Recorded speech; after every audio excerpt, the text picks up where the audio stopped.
I am ready. Rohan ক্যামেরাটা on করে নিজের মুখের সামনে ধরল। তারপরে রেকর্ডারটা অন করে হ্যালো। বলতে শুরু করলো। হ্যাঁ, ঠিক কাজ করছে। আমি রোহন চট্টোপাধ্যায়। এখন নদিয়ার রূপচাঁদপুর নীলকুঠির মাটির তলার এক গোপন সুড়ঙ্গে প্রবেশ করছি। এখন সময় বিকেল 5:50। রোহন ক্যামেরার নাইট ভিশন মোডটা অন করে বাঁ হাতে ধরল আর ডান হাতে নিল শক্তিশালী হ্যালোজেন টর্চ। তারপর সাবধানে প্রথমে পা বাড়ালো সেই প্রাচীন স্যাঁতস্যাঁতে সিঁড়ির ওপর। সিঁড়িগুলো এতটাই সংকীর্ণ যে রোহনের প্রায় কুঁজো হয়ে নামতে হচ্ছিল নিচের দিকে। দেওয়ালগুলোতে চটচটে এক ধরনের কালো শ্যাওলা লেগে আছে, যা থেকে এক বিশ্রী গন্ধ বেরোচ্ছে। প্রতিটা ধাপে পা রাখার সাথে সাথে একটা স্যাঁতস্যাঁতে চপ চপ শব্দ হচ্ছে। 10 ধাপ, 20 ধাপ, 30 ধাপ। রোহন অনুভব করল সে মাটির অনেক গভীরে চলে গেছে। ওপরের হলঘরের আলো এখন আর বিন্দু মাত্র আসছে না এখানে। চারপাশটা এক নিরেট আদিম অন্ধকারে ঢাকা। টর্চের আলোটা এই সুড়ঙ্গের অন্ধকারের সামনে যেন বড় বেশি দুর্বল মনে হচ্ছে। সুড়ঙ্গের দেওয়ালগুলো লাল ইটের, তবে আশ্চর্য ব্যাপার, দেওয়ালের গায়ে জায়গায় জায়গায় ছোট ছোট খোপ কাটা আছে, যেখানে হয়তো একসময় মশাল বা তেলের প্রদীপ রাখা হতো। রোহন এক জায়গায় দেওয়ালের গায়ের একটা খোপের ভেতর একটা পোড়া সলতে আর মাটির প্রদীপের ভাঙা অংশ দেখতে পেল। এটা প্রমাণ করে এই সুড়ঙ্গ কোনো আপাতকালীন লুকোনোর জায়গা হিসেবেই তৈরি করা হয়েছিল। তবে নিচের দিকে নামতে নামতে রোহনের মনে হলো চারপাশের তাপমাত্রা আবার যেন দ্রুত কমতে শুরু করেছে। প্রতিটা ধাপের সাথে সাথে বাতাসটা যেন ভারী এবং আরো ঠান্ডা হয়ে আসছে। ওর কান দুটো কেমন যেন ভোঁ ভোঁ করতে শুরু করলো, ঠিক যেমনটা বিমানে ওঠার সময় বা গভীর সমুদ্রের নিচে নামলে হয়। অ্যাটমসফিয়ারিক প্রেশার যেন এখানে অস্বাভাবিক। ও সাউন্ড রেকর্ডারটা অন করলো। এবার স্ক্রিনের গ্রাফটা সোজা লাইনে নেই, ওটা মৃদু কাঁপছে। তার মানে মাটির এই গভীরেও কোনো এক অদৃশ্য শক্তির কম্পন বা ইনফ্রাসাউন্ড সক্রিয় রয়েছে। হঠাৎ যেন সুড়ঙ্গের অনেক গভীর থেকে একটা আওয়াজ এলো, যেন কোনো চটের বস্তা বা কোনো ভারী কাপড় মাটির ওপর দিয়ে টেনে নিয়ে যাওয়া হচ্ছে। রোহন সিঁড়ির মাঝপথেই থমকে দাঁড়ালো। টর্চের আলোটা নিচের দিকে ফেলল। সিঁড়ি যেখানে শেষ হয়েছে সেখানে একটা চওড়া করিডোরের মতো রাস্তা দেখা যাচ্ছে, কিন্তু সেখানে কোনো জীবন্ত প্রাণীর চিহ্ন নেই। ও ডাক দিল, হ্যালো, হ্যালো, হ্যালো, হ্যাঁ, হ্যালো। কেউ কেউ আছেন? তবে সুড়ঙ্গের দেওয়ালে দেওয়ালে ওর গলার আওয়াজটা এক অদ্ভুত বিকৃত উপায়ে প্রতিধ্বনিত হয়ে ফিরে আসছে। কেউ কেউ আছেন? যেন অন্ধকারের ভিতর নিচে থেকে নিচে কেউ অনেকগুলো কণ্ঠস্বর আছেন? একসাথে ফিসফিস হ্যালো, করে উঠল। কেউ সে আছেন? ক্যামেরাটা চোখের সামনে তুলে ধরল। আছেন? নাইট ভিশনের সবুজ স্ক্রিনে কেউ আছেন? সুড়ঙ্গের নিচের অংশটা কেমন যেন ধোঁয়াটে আছেন কেউ? দেখাচ্ছে, যেন সেখানে পাতলা কুয়াশা ভাসছে। তবে রোহন ভাবল, মাটির নিচে কুয়াশা কিভাবে সম্ভব? না, না রোহন, ভয় পেলে চলবে না রোহন, ভয় পেলে চলবে না, ভয় পেলে চলবে না। আর মাত্র কয়েকটা ধাপ, আর মাত্র কয়েকটা। রোহন নিজেকে সাহস দিল। সে আরো 5 ধাপ নিচে নামল। এখন সে সুড়ঙ্গের একদম শেষ প্রান্তে, সেই মাটির তলার করিডোরে এসে দাঁড়িয়েছে। চারপাশটা মাকড়সার জালে ভর্তি। দেওয়াল থেকে জল চুঁইয়ে পড়ছে মেঝেতে, তবে মেঝেটা পাকা নয়, মাটির। সেই নরম মাটিতে রোহন টর্চের আলো ফেলতেই একেবারে শিউরে উঠল। মাটির ওপর স্পষ্ট কিছু দাগ রয়েছে, কোনো জন্তুর নখের দাগের মতো, আবার কোনো মানুষের হাতের আঙুল টেনে টেনে যাওয়ার মতো হিজিবিজি দাগ, যেন কেউ অনেক বছর আগে এই মাটিতে শুয়ে ছটফট করেছিল, নখ দিয়ে মাটি উপড়ে ফেলার চেষ্টা করেছিল। করিডোরের ডান দিকে শেষ প্রান্তে একটা চওড়া কাঠের দরজা দেখা যাচ্ছে। দরজাটা অর্ধেক পচা, কিন্তু তার গায়ে বড় বড় লোহার কবজি লাগানো। রোহন বুঝতে পারল ওটাই সেই মূল কক্ষ বা অন্ধকূপ, যেখানে ক্লার্ক সাহেব তার জীবনের শেষ দিনগুলো কাটিয়েছিল। তবে রোহন যেই সেই দরজাটার দিকে পা বাড়াতে যাবে, ঠিক তখনই কুঠির ওপর থেকে, অর্থাৎ সুড়ঙ্গের প্রবেশদ্বার থেকে একটা ভয়ানক শব্দ ভেসে এলো। শব্দটা এতটাই তীব্র যে মাটির তলার সুড়ঙ্গটা কেঁপে উঠল। ছাদ থেকে কিছু চুনসুরকির গুঁড়ো রোহনের মাথায় এসে পড়ল। রোহন আচমকায় ঘুরে দাঁড়ালো। টর্চের আলোটা সে ওপরের দিকে, অর্থাৎ যে সিঁড়ি বেয়ে সে নেমে এসেছে সেদিকে ফেলল। কিন্তু সিঁড়ির মাথায়, যেখানে সেই চারকোনা আলোর ফালি থাকার কথা ছিল, যেখানে ওপরের হলঘরের আবছা বিকেল দেখা যাচ্ছিল, সেখানে এখন শুধুই নিরেট কালচে কাঠ আর লোহার পাতের অবয়ব। সেই বিশাল ভারী শাল কাঠের ট্র্যাপডোরটা এক প্রবল অমানসিক শক্তিতে আপনা আপনি বন্ধ হয়ে গেছে। রোহন চিৎকার করে উঠল। সে ক্যামেরা আর ব্যাগ ফেলে পাগলের মতো সিঁড়ি বেয়ে ওপরে দৌড়ে উঠল। সঙ্গে শেষ ধাপে দাঁড়িয়ে সে তার দুই হাত দিয়ে কাঠের দরজাটায় ধাক্কা মারার চেষ্টা করল, কিন্তু দরজাটা উপর থেকে কেউ যেন লক করে দিয়েছে, বা কোনো অদৃশ্য বিশাল পাথর তার উপর চেপে বসেছে। দরজাটা 1 মিলিমিটারও নড়ল না। রোহন দরজায় ঘুষি মারতে মারতে চিৎকার করতে লাগলো, কিন্তু মাটির এই গভীর থেকে তার আওয়াজ ওপরের হলঘর পর্যন্ত পৌঁছানোর কোনো সম্ভাবনাই নেই। ঠিক তখনই রোহনের টর্চের আলোটা কাঁপতে কাঁপতে নিভে গেল। সম্পূর্ণ অন্ধকার। হাত বাড়ালে নিজের হাতও যেন দেখা যায় না, এমন এক আদিম নিশ্ছিদ্র কালো অন্ধকার ওকে গ্রাস করল। আর সেই অন্ধকারের মাঝখানে সুড়ঙ্গের নিচ থেকে, অর্থাৎ সেই পচা কাঠের দরজার ওপার থেকে ভেসে এলো এক অদ্ভুত শব্দ।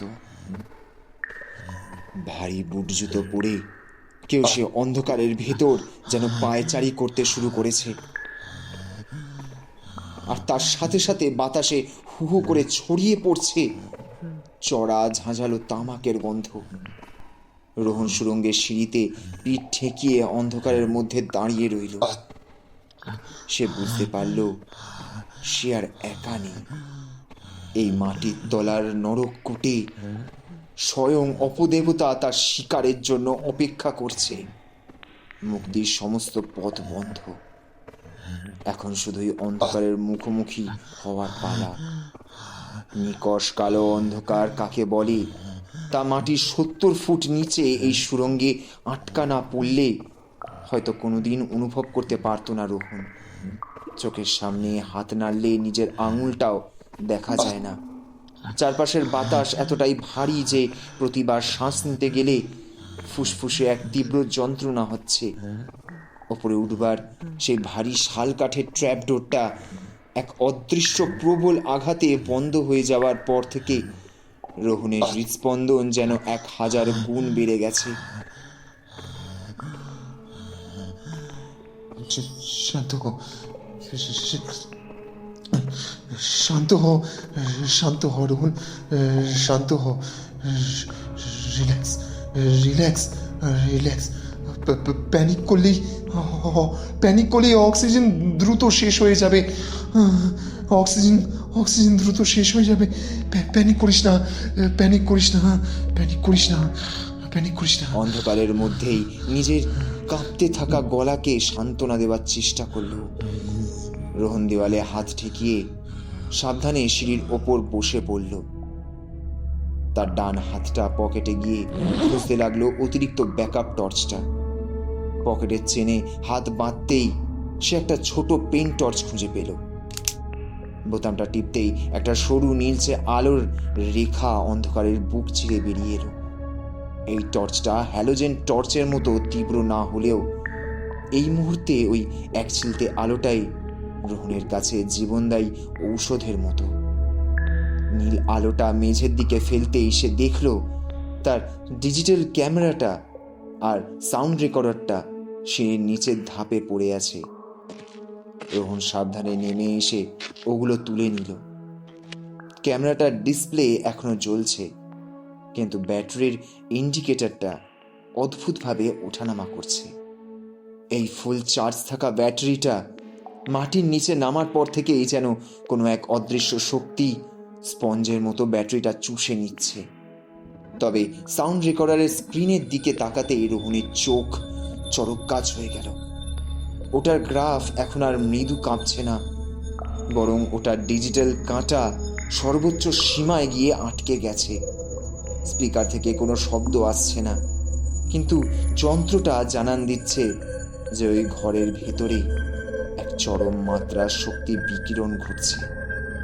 ঠিক তখনই সেই ভ্যাপসা পচা গন্ধটাকে এক নিমেষে উধাও করে দিয়ে আবার ফিরে এলো সেই চড়া ঝাঁঝালো তামাকের গন্ধ। গন্ধটা এতটাই তীব্র যে রোহনের মনে হলো কেউ তার ঠিক মুখের সামনে দাঁড়িয়ে পাইপের ধোঁয়া ছেড়েছে। করিডোরের ও প্রান্তে সেই পচা কাঠের দরজার ওপার থেকে বুটের শব্দটা এবার স্পষ্ট হতে শুরু করলো। শুধু শব্দ নয়, কাঠের দরজার তলার ফাঁক দিয়ে একটা ক্ষীণ মুছে পড়া লালচে আলো সুড়ঙ্গের মেঝেতে এসে পড়ল। রোহন বুঝতে পারল ওপরে যাওয়ার পথ যখন বন্ধ, তখন পেছনে ফেরা ছাড়া আর কোনো উপায় নেই ওর কাছে। ইতিহাসের যে নির্মম সত্য তাকে টেনে এনেছে এই অতল গহ্বরে, তার মুখোমুখি ওকে হতেই হবে। রোহন ক্যামেরাটা অন রেখে নাইট ভিশন মোডে চোখের সামনে ধরল। সবুজ স্ক্রিনের ভেতর দিয়ে সে দেখতে পেল করিডোরের শেষ প্রান্তে থাকা সেই অর্ধেক পচা কাঠের দরজাটা ধীরে ধীরে কোনো মানুষের ছোঁয়া ছাড়াই এক কর্কর শব্দ করে ভেতরের দিকে ঘুরে যাচ্ছে। রোহন পেন টর্চ আর ক্যামেরা হাতে নিয়ে অত্যন্ত ধীর পায়ে সেই ঘরের দরজার সামনে এসে দাঁড়ালো। কিন্তু ঘরের ভেতরে পা রাখতেই ওর মনে হলো যেন কোনো এক আদিম সমাধি কক্ষের ভেতরে প্রবেশ করেছে ও এখন। ঘরটা বিশাল, চারকোনায় ঘরের দেওয়ালগুলো বড় বড় পাথরের চাই দিয়ে তৈরি, যার ওপর চুনসুরকির প্রলেপ এখন খসে পড়েছে। ঘরের ছাদটা খিলানের মতো বাঁকানো, চারপাশের দেওয়ালে লোহার বড় বড় মশালদানি ঝুলছে, কিন্তু সেগুলোতে কোনো আগুন নেই। ঘরের মেঝেতে ছড়ানো ছিটানো রয়েছে কতগুলি পুরনো কাঁচের বোতল, চামড়ার জ্যাকেট আর একটা মরিচা ধরা তলোয়ার। ঘরের এক কোণে একটা কাঠের টেবিল, যার উপরে একটা প্রাচীন দোয়াত কলম আর কিছু হলুদ হয়ে যাওয়া কাগজ ধুলোয় ঢেকে আছে। 1860 সালের নীল বিদ্রোহের সময় বাইরে যখন চাষিরা কুঠিতে আগুন দিচ্ছিল, তখন ক্লার্ক সাহেব তার সমস্ত মূল্যবান দলিল আর নিজেকে বাঁচাতে এই ঘরেই আশ্রয় নিয়েছিল। কিন্তু রোহনের নজর এই প্রত্নতাত্ত্বিক নিদর্শনের দিকে গেল না। তার টর্চের নীল আলো আর ক্যামেরার লেন্স গিয়ে স্থির হলো ঘরের একদম মাঝখানে রাখা এক বিশাল মেহগনি কাঠের রাজকীয় চেয়ারের ওপর। তবে সেখানে যা বসে আছে তা দেখে রোহনের শরীরের সমস্ত রক্ত যেন এক মুহূর্তে বরফ হয়ে জমাট বেঁধে গেল। ওর মুখ দিয়ে কোনো আওয়াজ বেরোলো না, কেবল এক তীব্র আতঙ্কে সে দেওয়ালে পিঠ ঠেকিয়ে দাঁড়ালো। চেয়ারে বসে আছে এক নর কঙ্কালের অবয়ব, কিন্তু একে স্রেফ কঙ্কাল বললে ভুল হবে। হাড়গুলোর ওপর চামড়া শুকিয়ে তামাটে রঙের এক বীভৎস আস্তরণ তৈরি করেছে, যা জায়গায় জায়গায় ফেটে ভেতরের শুকনো সাদা হাড় বেরিয়ে আছে। লোকটার মাথায় এখনো রয়েছে সেই তেলের ছবিতে দেখা শিকারি টুপিটা, আর গায়ে জড়িয়ে আছে এক জরাজীর্ণ রক্তমাখা কোট। কঙ্কালের ডান হাতের আঙুলগুলো অবিন্যস্তভাবে আঁকড়ে ধরে আছে সেই রূপোর পাঁটোলা চামড়ার চাবুক শ্যামচাঁদকে। তবে সবচেয়ে ভয়ানক তার চোখের কোটর দুটো। সেখানে কোনো চোখ নেই, মাংস নেই, কিন্তু সেই দুটি অন্ধকার গহ্বরের গভীর থেকে ঠিকরে বেরোচ্ছে দুটো জ্বলন্ত লাল আলোর গোলক। সেই আলো কোনো মানুষের চোখ হতে পারে না। ওটা এক আদিম হিংস্র পিশাচের চোখ। কঙ্কালটা চোয়াল ধীরে ধীরে নিচের দিকে ঝুলে পড়ল। কোনো পেশি বা চামড়া না থাকা সত্ত্বেও সেই শুকনো হাড়ের খাঁজ থেকে এক ভয়ানক খসখসে ইংরেজি কণ্ঠস্বর ঘরের দেওয়ালে দেওয়ালে আছড়ে পড়ল। Who dares to disturb John Clark? Who are you? Bloody native? শব্দটা যেন সরাসরি রোহনের কানের পর্দায় আঘাত করল। রোহন কাঁপতে কাঁপতে ক্যামেরাটা ধরে রাখার চেষ্টা করল। একজন ইতিহাসবিদ হিসেবে ওর জীবনের সেরা কিন্তু সবচেয়ে বিপজ্জনক আবিষ্কার ওর সামনে দাঁড়িয়ে রয়েছে।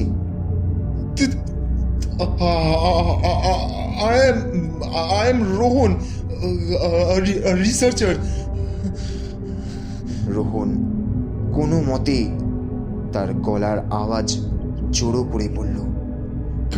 ক্লার্ক সাহেব, আপনার সময় শেষ হয়ে গেছে। এটা 2026 সাল। আপনার কুঠি ধ্বংস হয়ে গেছে, তাও কেন আপনি এখনো এই মাটির নিচে আটকে আছেন? হ্যাঁ, 2026. কঙ্কালের মুখ থেকে এক অমানসিক শুষ্ক অট্টহাসি বেরোলো। Time does not exist for me. আমি এই কুঠির মালিক। আর প্রতিটি খোলা আমার দাদনের টাকায় কেনা।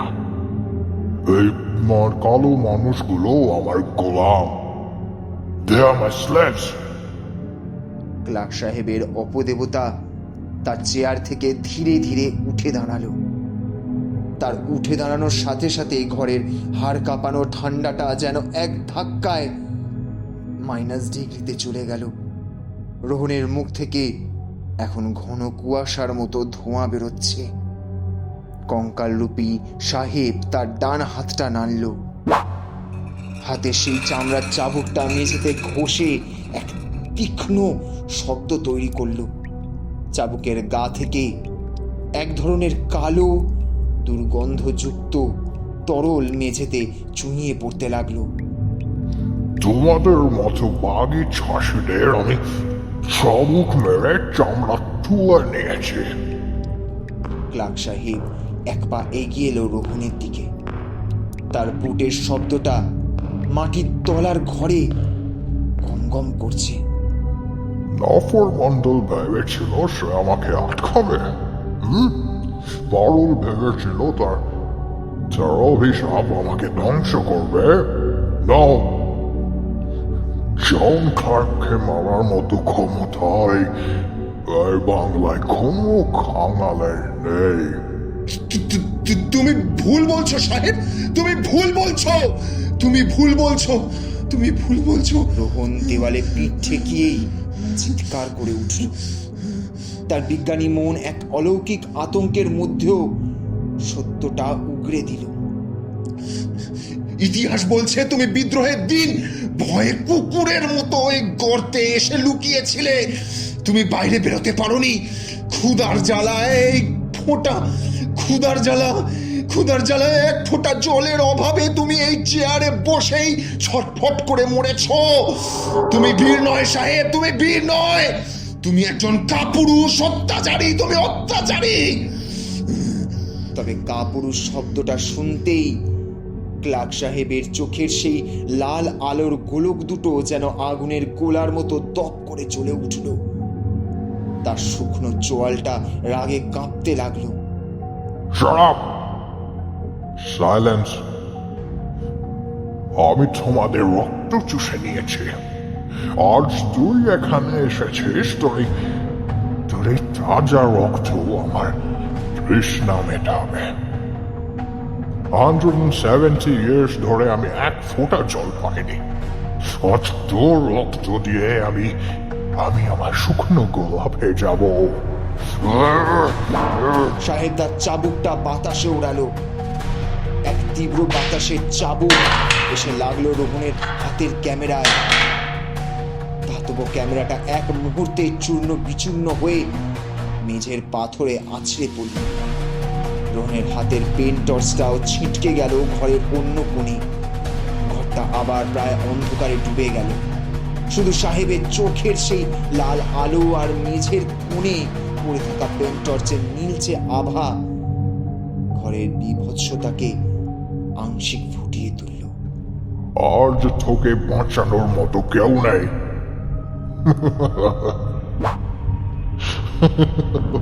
সাহেব চাবুক উঁচিয়ে আরো এক পা এগোলো। রোহন মেঝের ধুলো সরিয়ে পেছনে সরার চেষ্টা করলো, কিন্তু তার পিঠ তখন শক্ত পাথরের দেওয়ালে আটকে গেছে। ডানে বা বাঁয়ে যাওয়ার কোনো পথ নেই। সাহেব এবার তা থেকে মাত্র 3 ফুট দূরে। সাহেবের হাতের সেই চাবুকের রূপোর বাঁটটা অন্ধকারের মধ্যেও চকচক করে উঠছে। চাবুকটা বাতাসে উঠল রোহনের বুক চিরে ফালি ফালি করার জন্য। রোহন চোখ বন্ধ করে নিল। ওর মনে হলো এটাই হয়তো ওর গবেষণার শেষ, এটাই ওর জীবনের শেষ পরিণতি।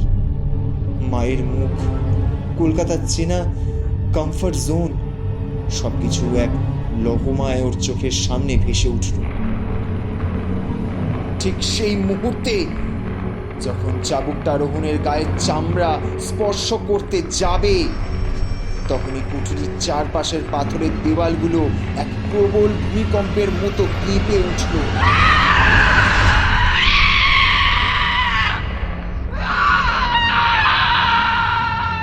এক তীব্র কান ফাটানো অতি প্রাকৃতিক নারী কণ্ঠের চিৎকার অন্ধকার ঘরের কোণ থেকে ফেটে বেরোলো।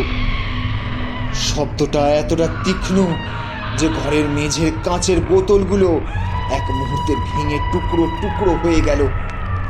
ক্লার্ক সাহেব থমকে গেল। তার উত্তোলিত চাবুকের হাতটা শূন্যেই আটকে রইল। রোহন চোখ খুলে তাকালো। সে দেখলো ঘরের উত্তর পূর্ব কোণের যে অন্ধকার অংশটা ছিল, সেখান থেকে দেওয়ালের ফাটল ছিঁড়ে এক তীব্র ধোঁয়াটে অবয়ব বেরিয়ে আসছে। সেই ধোঁয়া কুচকুচে কালো, কিন্তু তার ভেতর থেকে ফুটে উঠছে এক তরুণীর আকৃতি। পরনে এক চেনা গ্রামীণ তাঁতের শাড়ি, কিন্তু শাড়ির আঁচল আর গায়ের চামড়া যেন এখনো জ্বলন্ত আগুনের শিখায় দাউ দাউ করে জ্বলছে। তার লম্বা কালো চুলগুলো বাতাসে সাপের মতো ফনা তুলে নাচছে। আর তার চোখ দুটো, ওটা কোনো পিশাচের চোখ নয়, ওটা এক পরম অন্যায়ের শিকার হওয়া নারীর অত্যন্ত প্রতিশোধের আগুন। 1856 সালে সেই হতভাগ্য মেয়েটি পারুল।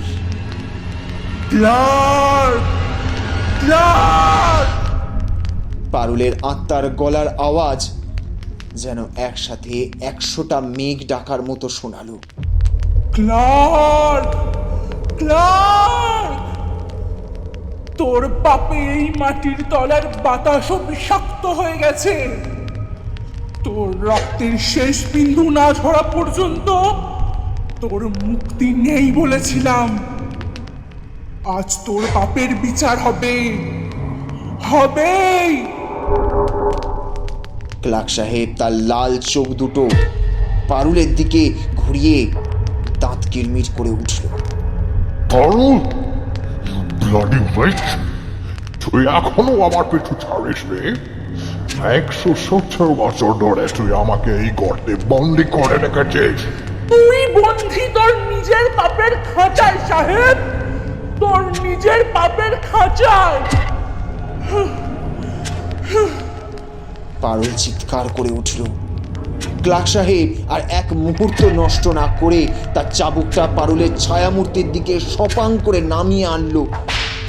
কিন্তু আশ্চর্য, চাবুকটা পারুলের ধোঁয়াটে শরীর ভেদ করে চলে গেল। বাতাসে এক তীব্র হিসিস শব্দ তৈরি হলো। পারুলের কোনো ক্ষতি হলো না। পারুল তার দুটো হাত সামনের দিকে বাড়িয়ে দিল।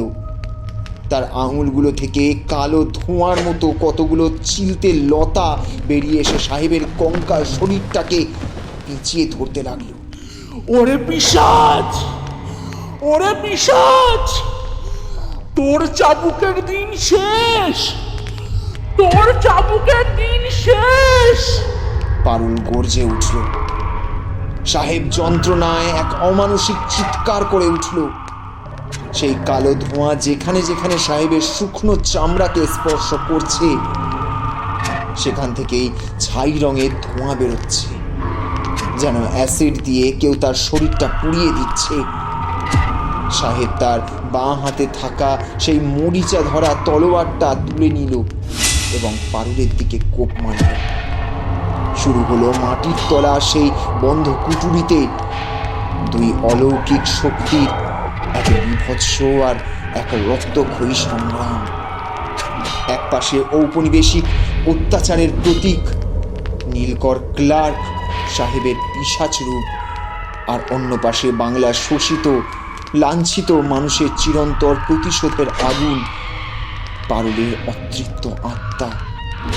সাহেব চাবুক আর তলোয়ার দিয়ে ক্রমাগত আঘাত করে চলেছে, আর পারুল তার আগুনের শিখা আর কালো ধোঁয়া দিয়ে সাহেবকে চারদিক থেকে ঘিরে ফেলছে। তাদের এই অলৌকিক লড়াইয়ের তীব্রতায় ঘরের ভেতরের বায়ুচাপ এতটাই বেড়ে গেল যে রোহনের কান দিয়ে ফোঁটা ফোঁটা রক্ত বেরোতে শুরু করল।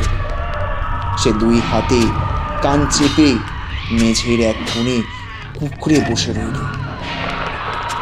লড়াইয়ের ধাক্কায় মাটির তলা সেই প্রাচীন খিলানযুক্ত ছাদটার বড় বড় ফাটল দেখা দিল। শতাব্দীর পুরনো চুনসুরকি আর বড় বড় পাথরের চাই হুড়মুড় করে মেঝেতে ভেঙে পড়তে লাগল। ধুলোয় পুরো ঘরটা ভরে গেল। বাঙালি বাবু, বাঙালি বাবু, পালাও, এখান থেকে পালাও। পারুলের কণ্ঠস্বর হঠাৎ রোহনের কানের কাছে খুব নরম হয়ে ভেসে এল। এই কুঠি আজ মাটির সাথে মিশে যাবে। তুমি বেঁচে ফিরে গিয়ে দুনিয়াকে বলো, নীলকরদের চাবুক আমাদের শরীর পুড়িয়েছে, কিন্তু আমাদের আত্মাকে মারতে পারেনি, আমাদের আত্মাকে মারতে।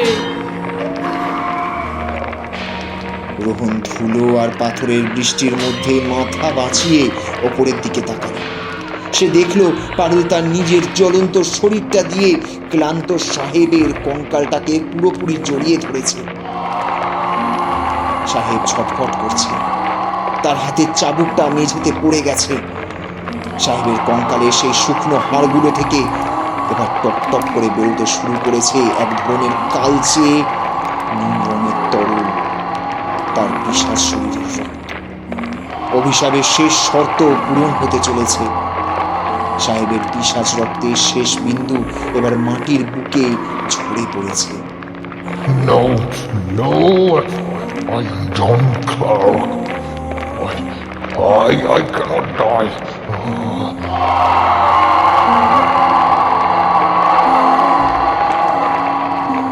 সাহেবের শেষ আর্তনাদ দেওয়াল কাঁপিয়ে দিল, কিন্তু পারুল তাকে ছাড়ল না। সে সাহেবকে শক্ত করে বেঁধে মাটির আরো গভীরে, যেখানে মেঝেটা ফেটে এক চওড়া ফাটল তৈরি হয়েছিল, সেদিকে টেনে নিয়ে যেতে লাগল। ঠিক সেই সময় একটা বিশালাকার পাথরের চাই ছাদ থেকে খসে পড়ল সরাসরি সেই মেহগনি চেয়ারটার ওপর। চেয়ারটা ভেঙে চুরমার হয়ে গেল। ছাদ ভেঙে পড়ার গতি দেখে রোহন বুঝতে পারল আর বড় জোর 2-3 মিনিট। তারপরে এই পুরো মাটির তলার ঘরটা ধসে গিয়ে এক বিশাল গণকবরে পরিণত হবে। সেও চিরতরে এই মাটির নিচেই চাপা পড়ে যাবে। রোহন আর এক মুহূর্ত ভাবল না। নিজের ব্যাগ আর সাউন্ড রেকর্ডারটা কোনো মতে এক হাতে কুড়িয়ে নিয়ে সে ঘরের দরজার দিকে দৌড় দিল। পেছনে তখনও শোনা যাচ্ছে সাহেবের হাড় মরমর করার শব্দ আর পারুলের সেই জয় উল্লাসের অট্টহাসি। পুরো সুড়ঙ্গটা এখন কাঁপছে। করিডোর দিয়ে যাওয়ার সময় রোহনের পায়ের কাছেই ছাদ থেকে বড় বড় ইট খসে খসে পড়ছে। একটা ইটের কোণা তার ডান কাঁধে লাগতেই সে যন্ত্রণায় চিৎকার করে উঠল। কিন্তু সে দৌড়ানো থামালো না। রোহন এসে পৌঁছালো সেই খাড়া সিঁড়ির গোড়ায়। ওপরের দিকে টর্চ মারতেই ও দেখল অলৌকিক শক্তির লড়াইয়ের ফলে ওপরে সেই ভারী শাল কাঠের ট্র্যাপডোরটার লকটা ভেঙে গেছে। দরজাটা সামান্য ফাঁক হয়ে গেছে, কিন্তু সুড়ঙ্গের নিচ থেকে তখন এক তীব্র কালো ধোঁয়া আর গরম বাতাস হু করে ওপরের দিকে উঠে আসছে, যা রোহনের দম আটকে দেওয়ার জন্য যথেষ্ট। সিঁড়ির ধাপগুলো একটা একটা করে ধসে পড়ছে পেছনের দিকে। রোহনকে এখন এক খাঁড়া ভাঙা দেওয়াল বেয়ে ওপরের দিকে উঠতে হবে, যেখানে এক সামান্যতম ভুল পদক্ষেপ মানেই 70 ফুট নিচে সেই জ্বলন্ত নরকুণ্ডের ওপর গিয়ে পড়বে। রোহন কাঁপতে কাঁপতে প্রথম ধাপে হাত রাখল। পিঠের পেছনে তখন শোনা যাচ্ছে পুরো কুঠুরির দেওয়াল ধসে পড়ার এক কালান্তক শব্দ। ইতিহাস তার শেষ হিসাব চুকিয়ে দিচ্ছে, আর রোহন লড়ছে তার জীবনের সবচেয়ে বড় বাঁচা মরার লড়াই। মাটির 70 ফুট নিচে তখন কোনো নিয়ম খাটছে না। চুনসুরকি আর আস্ত পাথরের চাই খসে পড়ার শব্দে কান পাতা দেয়। 1856 সালের সেই অভিশপ্ত ইতিহাসের শেষ কঙ্কালটা যখন পারুলের জ্বলন্ত অতৃপ্ত আত্মার আলিঙ্গনে চূর্ণ বিচূর্ণ হচ্ছিল, তখন ওপরের দিকে ওঠার খাড়াই সিঁড়িটা যেন এক জীবন্ত নরকের পথ বলে মনে হচ্ছিল। আমাকে উঠতেই হবে, আমাকে উঠতেই হবে, আমাকে বাঁচতেই হবে।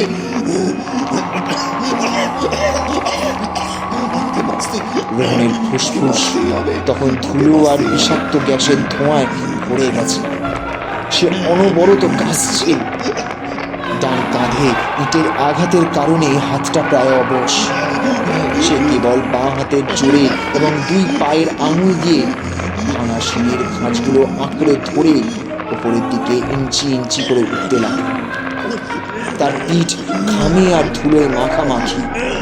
ঠিক তার 4-5 ধাপ নিচে সুড়ঙ্গের দেওয়ালগুলো তাসের ঘরের মতো ধসে পড়ছে।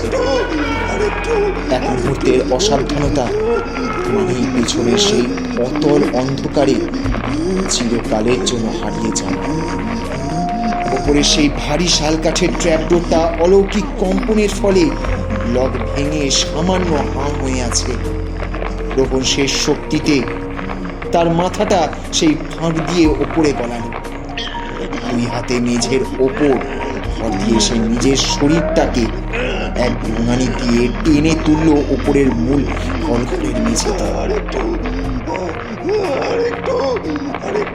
হলঘরের অবস্থা তখন আরো ভয়ানক। কুঠির তলার মাটি ধসে যাওয়ার কারণে মূল বিল্ডিং এর মেঝেতে বড় বড় ফাটল দেখা দিয়েছে, যেন কোনো এক বিশাল অজগর সাপ মেঝেটাকে ছিঁড়ে কুঠির স্তম্ভগুলোকে গ্রাস করতে চাইছে। স্তম্ভগুলো মরমর করে কাঁপছে। ছাদ থেকে কাষ্ঠখণ্ড আর চুন খসে খসে পড়ছে। রোহন দাঁড়ানোর চেষ্টা করল, কিন্তু মেঝেটা এতটাই কাঁপছিল যে ও আবার আছড়ে পড়ল। তবে ও আর দাঁড়ানোর ঝুঁকি নিল না। আহত কাঁধের যন্ত্রণা উপেক্ষা না করে 2 হাত আর হাঁটুতে ভর দিয়ে পশুর মতো হামাগুড়ি দিয়ে সামনের বারান্দার দিকে এগোতে লাগল। ওর চোখের চশমাটা কোথায় ছিটকে গেছে তাও জানে না। ঝাপসা চোখে ও শুধু দেখতে পাচ্ছিল বারান্দার ওপারে বনের মাথার ওপর ঝুলে থাকা রাতের কুচকুচে কালো আকাশটাকে। আজ অমাবস্যা, কিন্তু এই মুহূর্তে কুঠির ভেতর থেকে বেরোনো ধোঁয়া আর ধুলোয় চারপাশটা দম বন্ধ করা অন্ধকার। বারান্দার শেষ প্রান্তে পৌঁছতেই একটা বিশাল স্তম্ভ তার ঠিক পেছনের মেঝেতে ভেঙে পড়ল। তার তীব্র বাতাসে রোহন বারান্দা থেকে ছিটকে গিয়ে পড়ল নিচের কাঁটা ঝোপের ওপর। পিঠে ব্যাগটা থাকায় সে সরাসরি পাথরে পিঠ ঠেকাতে পারল না, কিন্তু কাঁটার আঘাতে ওর হাত পা ছিলে গেল। রোহন কুঠির চত্বরে সেই বুনো ঘাসের ওপর চিত হয়ে শুয়ে রইল। ওর চোখ তখন কুঠির মূল ইমারতটার দিকে।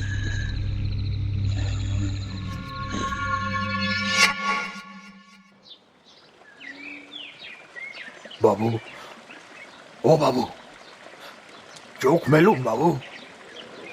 ওরে নিতাই, জল আন তাড়াতাড়ি। বাবু, একটা চেনা বয়স্ক কণ্ঠস্বরের ডাকে রোহনের চেতনা ধীরে ধীরে ফিরে এলো। ও চোখ মেলল। ভোরের নরম সোনালি রোদ তখন বনের গাছের পাতা গলে ওর মুখে এসে পড়েছে। পাখির ডাক শোনা যাচ্ছে চারপাশ থেকে। আজকের পাখির ডাকে কোনো ভয় নেই, এক অদ্ভুত স্নিগ্ধতা আছে। রোহন দেখল ও মাটির ওপর শুয়ে আছে, আর ওর মাথাটা আলতো করে ধরে আছেন গ্রামের প্রধান ভৈরব চক্রবর্তী। আর ঠিক ওনার পাশে দাঁড়িয়ে আছেন সনাতন রিক্সাওয়ালা আর গ্রামের আরও জোনা দশেক মানুষ। সবার মুখে এক চরম বিস্ময় আর আতঙ্কের ছাপ। নিতাই নামের এক যুবক একটা ঘটিতে করে পুকুরের ঠান্ডা জল এনে রোহনের মুখে চোখে জল দিল। রোহন একটা তৃপ্তির শ্বাস ফেলে একটা শুকনো তবে শান্তির হাসি দিল।